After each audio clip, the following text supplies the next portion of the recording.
오늘 하나님께서 우리에게 주시는 말씀은 고린도전서 16장에 있는 말씀입니다. 고린도전서 16장 13절로 18절에 있는 말씀입니다. 제가 가진 성경으로는 신약성경 284페이지에 있는 말씀입니다. 신약성경 284페이지 고린도전서 16장 13절 말씀부터 봉독합니다. 깨어 믿음에 굳게 서서 남자답게 강건하라. 너의 모든 일을 사랑으로 행하라. 형제들아, 스데바나의 집은 곧 아가야의 첫 열매요 또 성도 섬기기로 작정한 줄을 너희가 아는지라. 내가 너희를 권하노니 이 같은 사람들과 또 함께 일하며 수고하는 모든 사람에게 순종하라.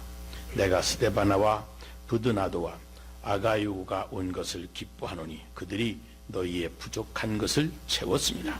그들이 나와 너의 마음을 시원하게 하였으니 그러므로 너희는 이런 사람들을 알아주라. 아멘. 타임지가 선정한 20세기 100대 사상가 중에 한 사람인 엘리자베스 kü블러 로스라고 하는 분이 있습니다. 죽기 직전에 있는 사람들을 무려 600명이나 하나하나 개인적으로 만나서 죽음을 앞에 둔 그들의 마음 상태, 그들의 생각, 그들의 신앙 고백을 정리해서 Death and Dying이라고 하는 유명한 책을 썼습니다. 아주 세계를 놀라게 했던 대단히 중요한 책입니다. 근데 kü블러 로스 박사가 2004년에 자기가 눈을 감기 전에 마지막에 책 한 권을 또 하나 남겼습니다. 라이프 레슨이라고 하는 책입니다. 인생 수업, 인생 공부라고 하는 책입니다. 이 책이 출간되자마자 바로 세계적으로 아주 유명한 베스트셀러가 됐습니다.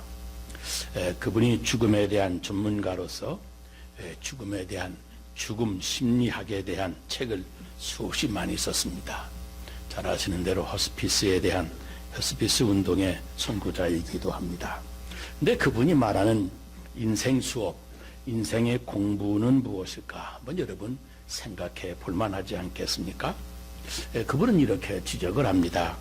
인생의 목표가 성공이라고 많은 사람들이 이야기를 하고 또 많은 책들이 집중적으로 성공을 지향하며 성공을 중심으로 책을 쓰고 있지만 이 kü블러 로스 박사는 아무래도 그것은 조금 잘못된 것 같다고 주장을 합니다.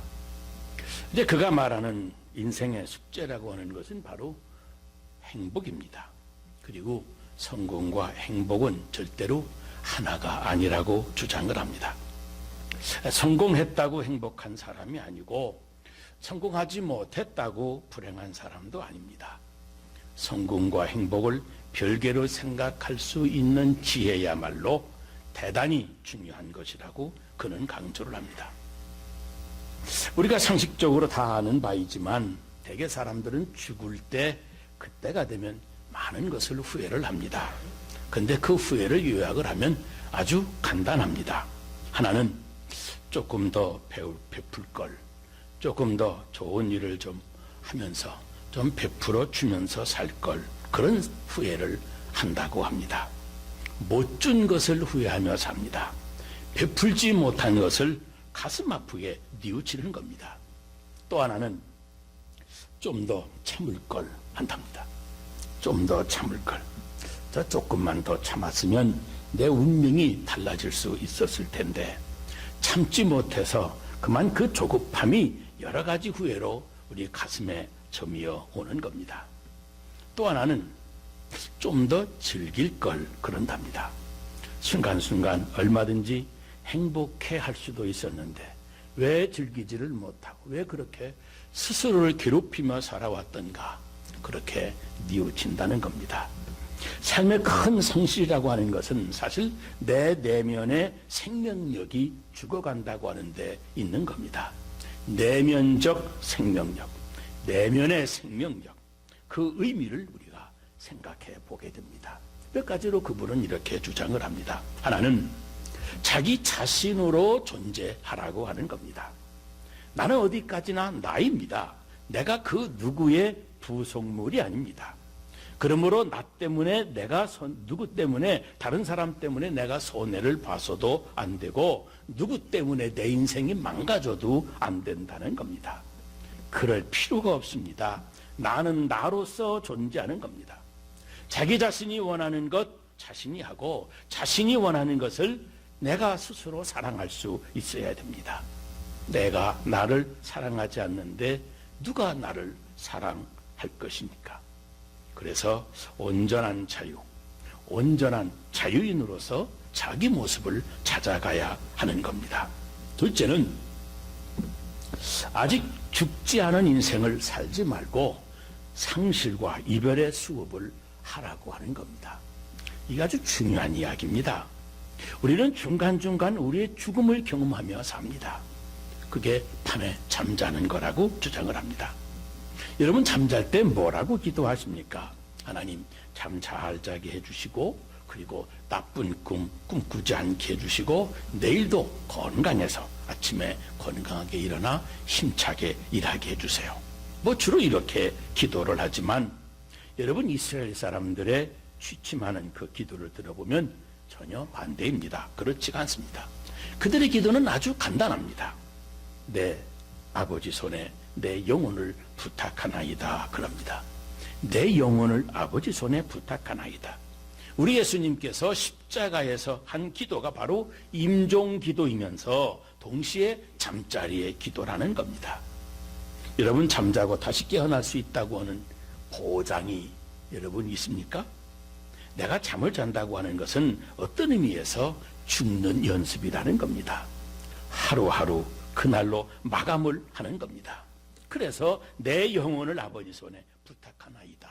그렇게 하고 기도하고 잠자는 겁니다. 여러분 어떻습니까? 자동차를 타고 벨트를 매지 않습니까? 벨트를 맬 때도 기도한답니다. 대개 뭐라고 기도합니까? 하나님 무사히 가게 해주세요. 그런데 누구 맘대로 그렇게 기도하지 말고 이렇게 기도해야 된답니다. 내 영혼을 아버지 손에 부탁하나이다. 혹시 꽝 하게 되면 하나님께 바로 잘 가게 해주세요. 여러분 안 그렇습니까? 이 사고라고 하는 게 언제나 있는 겁니다. 우리는 순간순간 마감하는 법을 배워야 됩니다. 우리는 때때로 그런 경험이 필요합니다. 어떤 분은 가끔 여행을 가는데 비행기 올라갈 때부터 이 땅의 일을 깨끗이 잊어버린답니다. 그래서 될 수 있는 대로 전화도 하지 않습니다. 물론 전화 받지도 않습니다. 나는 가노라 하고 가는 거죠. 그런 시간이 필요한 겁니다. 이 세상을 다 끊어버리는 겁니다. 이 땅에 대하여 너무 가지지 말라는 거죠. 미련을 버리라는 겁니다. 제가 아는 친구 한 사람은 아예 핸드폰을 가지고 다니지를 않습니다. 절대 안 가지고 다닙니다. 왜요? 집을 떠났으면 생각도 떠나야 되지. 뭐 그렇게 무슨 대단한 사람이라고 연락받고 연락하고 그럴 필요가 없다는 겁니다. 그저 훨훨 떠나는 마음. 이렇게 상실과 이별을 그리고 인생의 마지막을 항상 현실적으로 경험하면서 살아야 된다는 겁니다. 말하자면 오늘이 내 인생의 마지막 날이 될 수 있다고 하는 그러한 마음, 그 마음을 가지고 산다는 겁니다. 그리고 셋째는 가슴 뛰는 삶을 살아라 그랬습니다. 가슴 뛰는 삶. 마지막이라고 생각을 할 때 이 한 시간 한 시간이 여러분 얼마나 소중합니까? 얼마나 벅찬 일입니까? 안 그렇습니까? 내가 앞으로 한 시간 뒤에 세상을 떠난다고 생각을 해보세요. 남아있는 60분이 한 시간이 나에게 얼마나 소중한 시간입니까? 내가 60분 더 살 수 있다고 하는 요 가슴 벅찬 이런 삶을 살아야 되는 겁니다. 다시는 또 보지 못할 세상을 사는 겁니다. 이 시간이 다시 돌아오지 않습니다. 그러므로 남은 시간은 감동적인, 아주 감격적인, 격동적인 그런 순간순간으로 만들어서 살아야 된다는 겁니다. 그리고 마지막으로 중요한 얘기를 합니다. 이 관계를 중요히 소중하게 여기라고 하는 겁니다. 우리가 관계를 복잡하게 하고 있어서는 안 되는 겁니다. 인간관계 말입니다. 그래서 케블러-로스 박사는 이렇게 말을 합니다. 용서를 통해서 자기를 구원해라. 자, 들으세요. 용서를 통해서 자기를 구원해라. 여러분, 누구와 맺힌 것이 있습니까? 용서하셔야 됩니다. 어떤 억울한 일이라도 다 용서해 주어서 내 영혼을 스스로 자유하게 해야만 되는 겁니다. 누구를 미워해도 안 되고 또 내가 미움을 받아서도 안 되는 겁니다. 특별히 고부간의 갈등이라고 그러는데 시어머니와 며느리 사이에 맺힌 것이 있어도 여러분 용서하고 풀어주어야 됩니다. 원한을 품어도 안 되고 원한의 대상이 되어서도 안 되는 겁니다. 항상 자유한 마음, 용서를 통해서 내 영혼을 자유하게 하는 마음으로 인생을 살아야 하는 겁니다. 그것이 누구에게도 매이지 않고 내가 스스로 자유하게 사는 방법입니다. 한상복이라고 하는 분이 배려라고 하는 책을 썼는데 아주 우리에게 깊은 감동을 줍니다. 말하자면 배려하는 정신, 배려, 이것이 내 인생을 바꾼다고 하는 말입니다. 그는 다른 사람보다 내가 뛰어나야 된다, 뭔가 앞서야 된다, 내가 잘해야 된다, 더 훌륭해야 된다고 하는 요 생각을 버리라고 주장을 합니다. 그리고 이것 하나만으로도 내가 행복할 수 있다고 이야기합니다. 내가 남보다 뛰어나야 한다고 하는 것, 이게 바로 경쟁심의 결과입니다. 여기에 매여 사는 동안 내 인생이 힘들어지는 겁니다. 그냥 나는 나대로 사는 겁니다. 주어진 나대로 감사하고 주어진 나대로 만족해하고 내 주어진 현실을 자족하면서 사는 겁니다. 그것이 바로 내가 사는 길이고 내가 행복해 할 수 있는 길입니다. 오늘 성경 말씀에 보면 재미있는 말씀이 나옵니다. 사도 바울이 이렇게 말합니다. 저가 나와 너의 마음을 시원하게 하였다. 그렇게 말을 합니다. 저가 나와 너의 마음을 시원케 했다. 이 시원케 한다. 다른 사람의 마음을 시원하게 한다는 말입니다. 그런 사람이 있어요. 만나는 사람마다 마음에 시원함을 주는 사람. 그런가 하면 만나는 사람마다 참 답답하다, 부담스러운 사람이 있습니다. 한때 여러분 유행했던 말이 있지 않습니까? 그 산소 같은 여자, 산소 같은 여자. 그거 참 좋은 말입니다. 산소 같은 여자. 얼굴을 봐도 산소 같고, 음성을 들어도 산소 같고, 만나도 산소 같고. 그 사람 이름 생각만 해도 산소 같습니다. 반대로 바꾸어서 말해보면 탄소 같은 여자도 있습니다. 그러니까 보기만 해도 답답하고 이야기 몇 마디 하면 속이 답답해 터질 것만 같습니다. 이런 사람 여러분 생각해 보세요. 전화가 와도 산소 같은 사람이면 전화를 받으면서도 벌써 기분이 좋습니다. 어떤 사람은 제가 무기입니다. 그러면 아이고 또 무슨 소리를 하려고 그러나 그렇게 생각되는 사람도 있어요. 자관 만나면 나는 어떻게 살죠? 이 마음의 부담만 가중해 주는 사람이 있어요. 사기는 어떻게 살아요? 그냥 밥 먹고 사는 거지. 그죠? 이런 사람, 참 탄소 같은 사람이 많이 있어요. 그런데 오늘 성경 말씀에는 저희가 나와 너의 마음을 시원케 하였으니 그러죠. 그러면서 어떤 사람의 마음이, 어떤 사람이 다른 사람의 마음을 시원하게 해주는가 몇 가지 소개를 합니다. 자, 그 사람이 어떻게 있길래 사도 바울이 마음을 시원하게 했다고 말하고 있는가? 이 본문을 자세히 보면 이야기해 줍니다. 먼저 15절 말씀에 스데바나의 집을 말하고 있는데 온 집이 더불어 다 예수를 믿더라 그랬습니다. 온 집으로 더불어. 이 뉘앙스가 벌써 마음에 시원하게 되지 않습니까? 온 집안 식구들이 마음이 하나입니다. 분위기가 하나입니다. 믿음이 하나입니다. 제가 목사가 돼서 신방을 많이 해봤지만은 온 집으로 더불어 그랬어요. 온 집으로 더불어 온 집안에 다 모여서 신방 오신 목사님을 영접하는 집에 가면 그저 예배 시작하기 전에 마음이 시원합니다. 내 가슴이 시원합니다. 그런데 어떤 집에 가보면 10년, 20년을 가도 여전히 혼자입니다. 그래서 아니 남편께서 이제 예수 믿을 때가 가까우지 않았습니까? 그러면 한다는 소리가 그럽니다. 목사님 그 사람 예수 안 믿어요. 그리고 아주 말아버려요. 관심도 없어요. 아주 답답합니다. 남편을 전도하는 데는 아예 관심도 안 두고 자기 혼자만 예수 믿겠다고 하는 것 아니겠어요? 그 사람 예수 믿을 사람이 아니라고 아예 선 그어 놓는 것 아니겠어요? 이 목회자의 마음을 아주 답답하게 하는 사람입니다. 이렇게 온 집안이 예수를 믿고 그리고 한 마음으로 주를 섬기면 그 가정 방문하는 모든 사람들에게 시원함을 주는 겁니다. 이제 그렇지 못해서 신방을 가보면 그럽니다. 집을 나간 자식이 없나, 가정을 팽개치고 자기 혼자만 돌아다니는 사람이 없나, 한 사람은 도박에 빠지고 한 사람은 마약에 빠지고 온 집안 구석이 다 그렇게 되어가는 사람이 있어요. 집안이 화목하지를 못합니다. 집안 전체가 구원받지 못했을 때 사람들의 마음은 답답하게 될 것이 분명합니다. 또 한 가지 여기 보니까 섬기기로 작정했다 그랬습니다. 섬기기로 작정했다. 이 집안은 주님과 주님의 성도를 섬기기로 작정했다고 하는 아주 귀한 고백을 합니다. 여러분 가정의 목표가 여러분에게는 무엇입니까? 여러분의 가정이 지향하는 바가 무엇이겠어요? 우리 집안은 교회를 섬기기로 그리고 주님의 몸된 교회를 섬기기로 작정을 했다. 구약성경에 보면 여호수아와 갈렙이 그런 사람입니다. 여호수아 24장 15절에 보면 그렇게 고백을 합니다. 오직 나와 내 집은 여호와를 섬기겠노라. 오직 나와 내 집은 여호와를 섬기겠노라. 나 혼자만 믿고 다른 사람 몰라라는 것이 아닙니다. 나와 내 집이 여호와를 섬기겠노라. 굳게 다짐하고 굳게 작정한 겁니다. 나와 온 집은 하나님을 섬기겠다고 작정한 겁니다. 그렇습니다.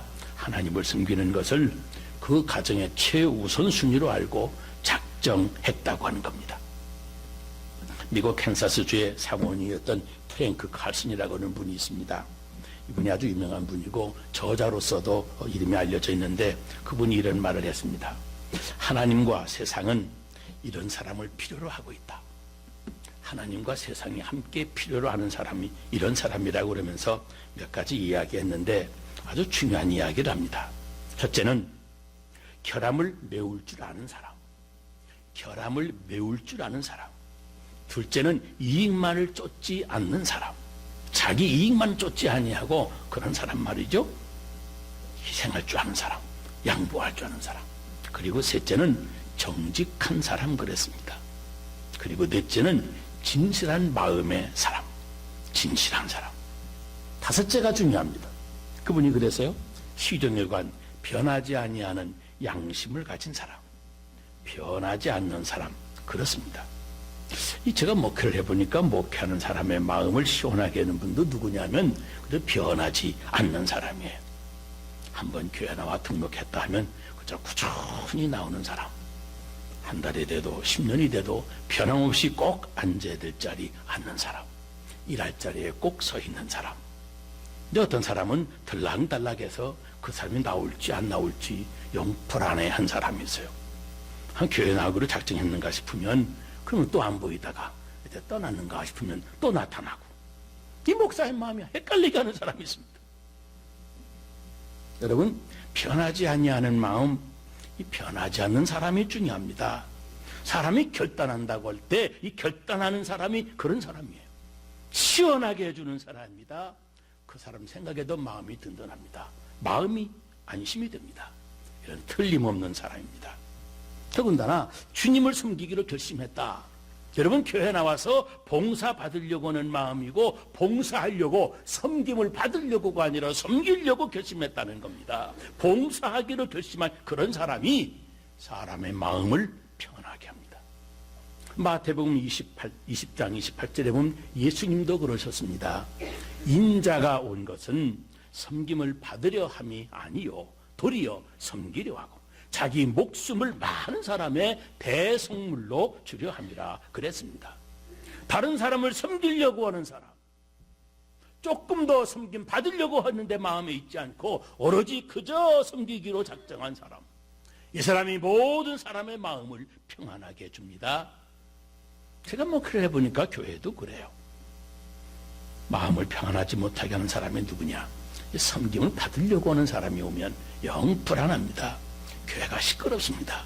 섬김 받으려고 하는 사람들이 자기를 알아준다 안 알아준다 마음에 섭섭한 것이 많고 외로운 것이 많고 속상한 것이 많고 자존심 상하는 것이 많고 다른 사람 사랑이 없다고 불평을 많이 하게 됩니다. 말이 많습니다.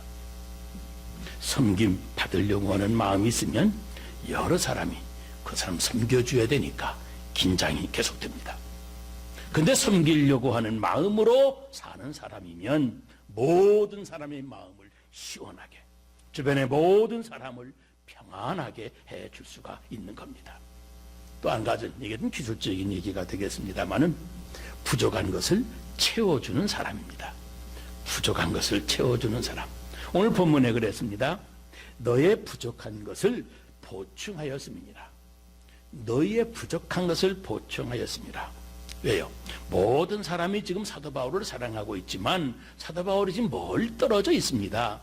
그런데 스데바나는 사도 바울과 가까이 있어서 지금 사도 바울을 위해서 구체적으로 섬겨주고 봉사해 줄 수가 있다는 말입니다. 이제 말을 합니다. 부족한 것이 무엇겠어요? 다른 사람과 경쟁하지 아니하고 경쟁 심리에 휘말리지 아니하는 겁니다. 남이 하는 것 따라하지 않습니다. 남은 거기서 봉사하고 나는 여기서 봉사하겠다는 겁니다. 내가 그것을 하겠다고 그러면 나는 이것을 하겠다. 근데 그 사람과 부딪히지 아니하고 경쟁하지 아니하고 맞붙지 아니하고 다른 사람이 하는 일을 하지 않는 일을 내가 하겠다 그러는 겁니다. 이게 여러분 얼마나 중요한 일인지 몰라요. 전에 서울에 어느 교회 목사님이 부임하셨답니다. 근데 목사님이 새 교회에 부임하셔서 온 교회들을 살펴보니까 교인들이 장로님 한 분을 대단히 존경을 하고, 그리고 장로님의 교회 생활이 다른 사람들과 눈에 띄게 달랐습니다. 그게 무언가 달라도 다른 것이 무언가 관심을 가지고 지켜봤습니다. 주일날 이 장로님들이 교인들보다 일찍 나와서 그들이 먼저 장로님이신가 먼저 인사하지 않겠습니까? 장로님 오셨어요 하고 인사를 하면 먼저 그 장로님이 인사 받기 전에, 받으려고 하기 전에 인사하는 사람 앞에 가서 고개만 끄덕하는 게 아니고 아주 머리를 숙이면서 인사한답니다. 되게 그렇지 않아요? 누가 나한테 먼저 해서 그래 고개 끄덕하고 인사 받기 마련인데 이분은 인사를 받는 법이 없대요. 먼저 누가 인사도 그분한테 가서 처음 인사하는 것처럼 허리를 숙이고 인사한다는 겁니다. 장로님이 말이에요. 그래서 그분이 교회 나와서 자리에 앉을 때 보면 꼭 성가대가 성가대 뒤쪽에 옆에 이 사각지대에 자리를 앉는데요. 성가대 찬송도 잘 들리지도 않고 남들도 잘 자리에 앉지 않는 자리인데 꼭 거기를 앉는다는 겁니다. 그래서 목사님하고 이상해서 그 장로님께 여쭤봤대요. 장로님, 왜 언제나 그 자리에 앉습니까? 한 구석에 보이지도 않게. 그랬더니 그분이 그러더래요. 그거요, 다른 사람들이 앉기를 싫어하잖아요. 그냥 내가 앉아지요. 그러시더랍니다. 여러분, 교회 나와서 앉는 자리도 봉사입니다.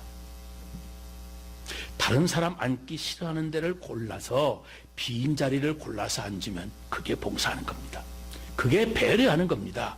그것이 다른 사람들의 마음을 시원하게 해주는 겁니다.